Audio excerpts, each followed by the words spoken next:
17 members and associates of the Hells Angels are facing criminal charges in a violent attack on 3 African-American men in Ocean Beach back in June. CBS 8's Kelly Hessedal joins us live from downtown with what she's learned today. Kelly. That's right. You know, this is an extensive case. There are 17 defendants. Some are charged in actually carrying out the attack. Some are charged with driving away some of those defendants after the attack. And the majority of these defendants are charged with carrying out a hate crime. Now, District Attorney Summer Stephan describes what happened to the 3 victims back in June. They were chased and attacked by several Hells Angels and Hells Angels supporters. It's possible that the attack was triggered because one of them dared to talk to one of the girlfriends of these members.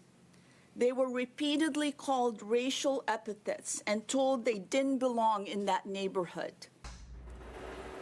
And the DA made it clear Hells Angels have a history of hatred toward African Americans. She went on to say that one of the victims was stabbed in the chest. His sternum was cracked. The wound was so severe, doctors could see his lungs. Another victim was beaten to the point he was unconscious. The 3rd victim managed to get away. Now, that night, police arrested 1 suspect, and that led to this widespread investigation of not only of the attack, but also of other crimes they say the Hells Angels took part in, including the trafficking of drugs and guns. Investigators say that is how the group makes money. 42 illegal guns were seized, including silencers. The DA's office had on display some of the other items that were seized as part of a search warrant.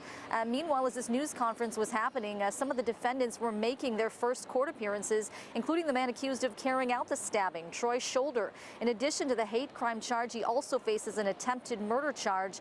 Prosecutors describe him as one of the longtime leaders of the Hells Angels. We were also there as 29-year-old Mikhail Everett Peters was arraigned on assault charges with a gang enhancement charge. He came dressed in his military uniform, and Deputy District Attorney Miriam Hemming confirmed that he is a member of the U.S. Navy. And that across the spectrum, there are individuals who participate in criminal street gang activity, including Hells Angels, that have normal, everyday jobs like you and me.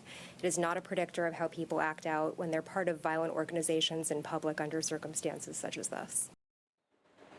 And I reached out to the Navy for comment. I'm still waiting to hear back. Now, all of the defendants today pleaded not guilty. We have learned there is cell phone video as well as surveillance video of evidence in this attack. Meanwhile, many of the defendants remain in custody. However, 3 that were charged with some of the lower level crimes, they have bailed out of jail. Carlo and Heather. Obviously, upsetting case on so many levels, Kelly, but what do we know about the Hells Angels and their operations here in San Diego? And also, how are the victims in this case holding up?